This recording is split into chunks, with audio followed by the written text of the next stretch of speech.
الله الرحمن الرحيم يا أيها الذين آمنوا كتب عليكم الصيام كما كتب على الذين من قبلكم لعلكم تتقون صدق الله العظيم।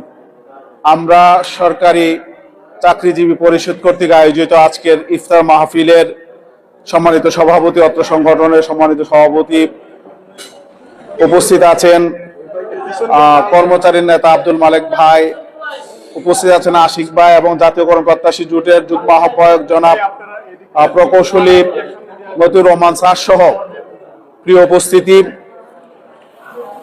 আমরা রমজানের আজকে দ্বিতীয় রোজা আমরা শেষ করেছি, কিছুক্ষণের মধ্যে আমরা ইফতারি গ্রহণ করব।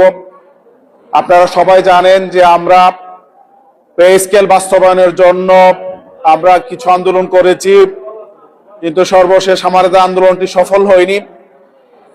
কেন আন্দোলনটি সফল হয়নি এই ব্যাপারে আমি দুটি কথা বলবো। সেটি হচ্ছে, সর্বশেষ যেদিন শহীদ মিনার থেকে যমুনা অভিমুখে মার্চ করার যে প্রোগ্রামটি ছিল, বুখা মিছিলের যে প্রোগ্রামটি ছিল, আমি আমার পারিবারিক একটি অনুষ্ঠানের কারণে আসতে পারি নাই, কিন্তু আমাদের জাতীয়করণ প্রত্যাশী জোটের সিনিয়র নেতৃবৃন্দ এখানে ছিলেন। এখানে যে প্রকৌশলী মতিউর স্যার এখানে আছেন, ওনার নেতৃত্বে আমাদের জাতীয়করণ প্রত্যাশী জোটের নেতৃবৃন্দ এবং আমাদের সহযোদ্ধারা ছিলেন। আমার কাছে মনে হয়েছে ওই দিন যেখানে পুলিশ বাধা দিয়েছে, ওখান থেকে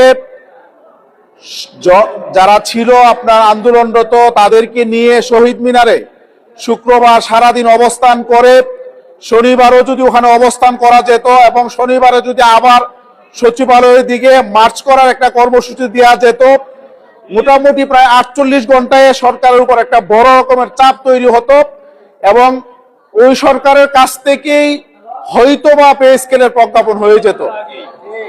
আমাদের এখানে আন্দোলনের যে প্রসেসটা, আমার মনে হয় সম্ভবত আমার ক্ষুদ্র বিবেচনায় মনে হয় এটা ভুল হয়েছে।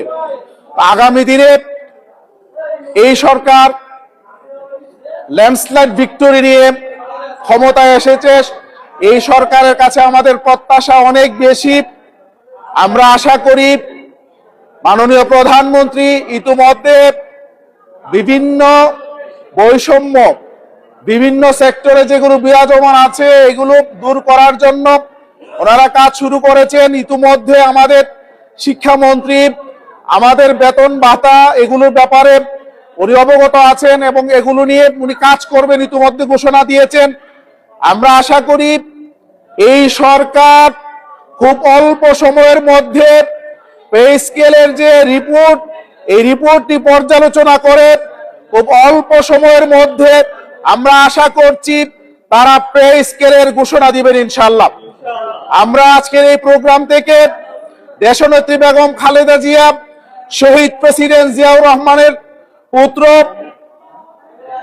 দেশনায়ক তারেক রহমানের কাছে আমাদের আহ্বান, আমরা 6 লক্ষাধিক শিক্ষক কর্মচারী, 22 লক্ষাধিক কর্মচারী, প্রজাতন্ত্রের সকলের পক্ষ থেকে আমরা আপনার কাছে জোর দাবি জানাতে চাই, আপনি আগামী ঈদুল ফিতরের আগে পে স্কেলের প্রজ্ঞাপন জারি করে প্রজাতন্ত্রের 22 লক্ষ কর্মচারীর মুখে হাসি ফুটাবেন বলে আমরা বিশ্বাস করি।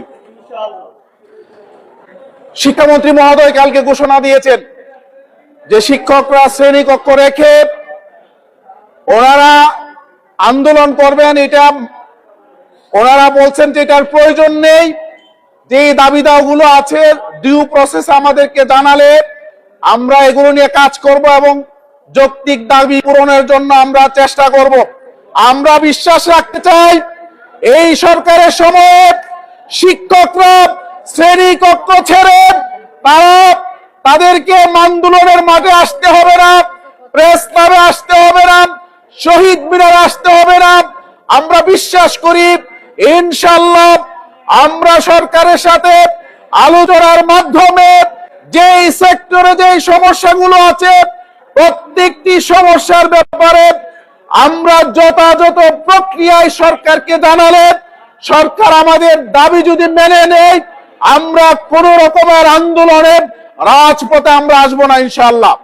তবে এটুকু বলতে চাই, আমাদের যৌক্তিক আন্দোলনের ব্যাপারে যে রকম ভাবে ফেসিবাদ সরকারের সময় এবং ইন্টারিম গভর্নমেন্টের সময় যে রকম ভাবে আমাদেরকে অবজ্ঞা করা হয়েছে, আগামী দিনে যদি প্রজাতন্ত্রের 22 লক্ষ কর্মচারীর যৌক্তিক পে স্কেল নিয়ে কোন রকমের অবজ্ঞা করা হয়, 6 লক্ষাধিক শিক্ষক কর্মচারী সহ প্রজাতন্ত্রের 22 লক্ষ কর্মচারী পে স্কেলের প্রজ্ঞাপনের দাবিতে রাজপথে নেমে আসতে বাধ্য হবে।